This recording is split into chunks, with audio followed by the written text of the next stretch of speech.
وهاجا dhageystayaal sidaad maqlayseen ba raysaraha wadanka Ethiopia Dr. Abiy Ahmed oo dhawaan booqasho ku tagay magaalada Muqdisho ayaa markii uu dib ugu laabtay dalkiisa Ethiopia waxa uu raysii u siiyay telefishinka qaranka wadanka Ethiopia isagoona ka warbixiyay heshiiskii ay la saxiixdeen dawladda federaalka Soomaaliya waxa uu sheegay in laga soo gudbay taariikhdii hore ee ku saleysneed colaadda u dhaxaysa labada wadan ወይም ደግሞ ከዚህ ቡና እየላኩ መኖር ብቻ ሳይሆን wada hadalladana dhaxmaray waxaan ku heshiinay arrimo rajo badan galiyay sida inaan si kumeel gaar ah isaga kaashano dhaqaalaha mustaqbalkana aan shacabkeena mideyno oo aan noqono hal dal oo dhameystiran waa in wadamada geeska Afrika hadii ay suuragal tahay ay noqdaan hal dal oo mideysan sida Dubai ama Mareykanka ama Yurubba taasoo aan ka heli karno faa'iidooyin ballaaran caalamkana aan uga yeelan karno awood gorgortan marka arrimahaas ayaan ka wada hadalnay hadaba taa macnaheedu muxuu yahay Soomaaliya waa dal juqraafi ahaan ku yaala meel muhiim ah laakiin biyaha badda ee inta la eg ee Soomaaliya ku wareegsan waxay noqdeen kuwa maalintiiba aan lagu arkin hal markab ma aha biyo la cabi karo ama wax lagu beeran karo marka inaan dhahno dekad la'aan ayaan nahay dhibaato ayay nagu tahay mustaqbalka fog marka la eegana arintaasi dhibaato iyo waxyeelo weyn ayay nagu yeelanaysaa ከረጅም ጊዜ አንፃር ጎጂ ሆኗል እየጎዳን ያለው codkaasi aad maqlayseen wasaaraha Ethiopia oo ka warbixiyay heshiiska dhawaan ay la galeen dawladda federaalka Ethiopia haddaba arintan ayaan wax ka weydiinay wasiirka warfaafinta ee dawladda federaalka Soomaaliya Daahir Maxamuud Geele oo balan wax ka weydiiyay inuu faahfaahin ka bixiyo heshiiskan ay dawladda Ethiopia la galeen heshiiskan waxa uu ku saabsanaa heshiis dhinacyo badan ayuu taabanayay dhinaca xagga amniga iyo iskaashi muddo soo socday oo dawladihii ku horeeyay ay soo wadeen in la sii xoojiyo waxa uu ku saabsanaa dhinaca diblomaasiyadda in la sii ballaariyo iyadoo markasta laga duulayo laba dawladood oo daris ah oo dhan badan iska kaashanayaan xiriirka diblomaasiyadda la ballaarinayo waxaa kamid ah in magaalooyinka waaweyn qowmiyada laga furo dhanka kale waxaa aad iyo aad looga wada hadlay xiriirka dhaqaale ee labada dal dhexmari kara waa laba dal oo daris ah oo fursad aad u qaali haystaan sida Soomaaliya oo kale oo meel istiraatiijiya iyo bad ballaaran leh iyo Ethiopia oo dad badan iyo oo waliba dal biyo badan Soomaalida ay ugu yimaadeen biyaha macaan ama wabiyada ay ugu yimaadeen marka suuq macaan leh oo waliba gaar ahaan iyo dhaqaalaha masjidka oo si kobcayo oo si bedeli kara suuq wax soo saar iyo suuq waxaan ku yiraahdaa wax iibsi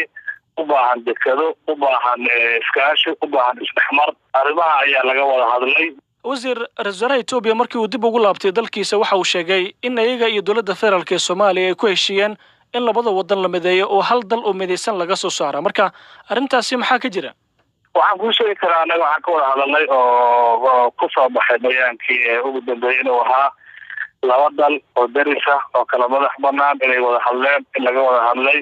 sidii wax loo sii xoojin lahaa xiriirka diblomaasiyadeed waliba qowmiyada looga furan lahaa magaalooyinka waaweyn laakiin dabcan wasaaraha Ethiopia haddii dalkiisa uu tago waxa uu ka hadlo wax dalkiisa khuseeyo waxa laga weydiin karaa wasiirkiisa warfaafinta adeegyadiisa ku shaqada leh anagu waxaan ka hadli karaa dawladda Soomaaliya iyo dawladda Ethiopia وقشري ugu dambeysay qodobadii dhaxmaray hadalkan ka soo yeeray ra'iisul wasaaraha Ethiopia ee ah in labada wadan la mideeyo oo hal dal oo mideysan laga soo saaro idinku waxaad leedihiin waxba kama jiraan ra'iisul wasaaraha Ethiopia sidaas uu yiri marka dadku keebay dhageystaan waxaan ku sheegay waa shirkii jaraa'idey labada madaxweynaha iyo ra'iisul wasaaraha Ethiopia ay wada qabteen shirkaas waxa uu cad iskaashi in la ilaaliyo wadanka madax banaanidiisa waxa ku cad iskaashi xagga nabadgelyada waxa ku cad wasiiro oo shiray waxa ku cad khayraad labada leeyahay ay ka faa'iideysanayaan waxa ku cad shiidooyin la bixinayo la fuudeynayo intaas waxay la tahay dal kala madax banaan oo go'aansaday inay daris ahaadaan iskaashadaan habdhaqankooda ወደፊት እንዳይራመድ የምናደርገው አይበቃንም ወይ ለቅሶ ኮሎኔል መንግስቱ እና ዚያድ ባሬ እንዲና እንዲያደርጉ ይያል ይሄን ሁለት ወንድማማች ህዝብ እየለያየን ከምንኖር ህዝቡን የምናገናኝበት የምናቀራርብበት ወደ እውነተኛ ኢንቴግሬሽን ነው ወደ አንድነት የምናመጣበት መንገድ መፍጠር አይቻልም ወይ በሚል ነው ዋናው ንግግር ያደረግነው የተስማማነው በንግግራችን በውይይታችን ውስጥ እጅግ ተስፋ ሰጪ ነገር ነው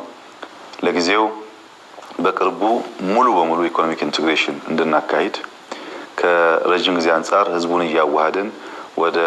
ሙሉ አንድ ሀገርነት እንድንቀየር ፖርት ያከራዩ መኖር ወይም ደግሞ ከዚህ ቡና እየላኩ መኖር ብቻ ሳይሆን በቀጠናው ያለውን የተበጣጠሰ ሀብት የተበጣጠሰ የሰው ሀብት በመደመር በርካታ ፖርት ያለው በርካታ የተፈጥሮ ሀብት ያለው ከፍተኛ የህዝብ ብዛት ያለው ትልቅ ገበያ የሆነ ቀጠና መፍጠር ነው። በአፍሪካ ቀንድ ያሉ ሀገራት አንድ ጠንካራ የተባበረ ሀገር መሆን ከቻሉ እንደ ዱባይ ወይም እንደ አሜሪካ ወይም እንደ ዩሮፕ መሆን ከቻሉ ትናንሽ ነገር እያከራየን ከመኖር ወጥተን ወደ ትልቅ የተሟላ ጥቅም ያስገባናል፣ በአለም ላይም የመደራደር አቅማችን ያሳድጋል የሚል ውይይት ነው የተወያየነው። ምን ማለት ነው? ሶማሊያ በጣም ከፍተኛ ጠቀሜታ ያለው ጂኦግራፊካል ቦታ ያዘች ሀገር ናት። ነገር ግን ያ ሁሉ ሶማሌን ከቦ ያለው ውሃ በቀን አንድ መርከብ የማይታይበት ሆኖ ይታያል። ያ ውሃ በቀን አንድ መርከብ የማይታይበት ውሃው ደግሞ የማይጠጣ ለእርሻ የሚሆን ቦታ ደግሞ ውሃ የያዘበት ሀገር፣ እኛ ደግሞ ፖርት የለንም እያልን የምንቸገርበት ሀገር መሆኑ ከረጅም ጊዜ አንፃር ጎጂ ሆኗል፣ እየጎዳን ያለው። ያ በተፈጥሮ ያገኘነውን ውሃ እንደ ፖርት ብንጠቀምበት ለብዙ ቀጠናዎች የቀረበ ስለሆነ ብዙ ሀብት እናወጣበታለን። እኛም በመካከላችን በመናደርገው ግብይት በራሱ ከፍተኛ የሆነ የሀብት ልውውጥ ማድረግ ይቻላል። ሶማሌን፣ ኬንያን፣ ጅቡቲን፣ ኤርትራን ጨምሮ የአሜሪካን ህዝብ ግማሽ በላይ የሆነ ፖፑሌሽን ነው። በጣም ትልቅ ፖፑሌሽን ነው። ጠቅላላ ምስራቅ አፍሪካ የሚቀናጅ ኢንተግሬት የሚያደርግ ከሆነ የአሜሪካ ማርኬት ማምጣት ይቻላል። እዚህ ትልቅ ሀገር ነው አለን። በትልቅ ሀገርነት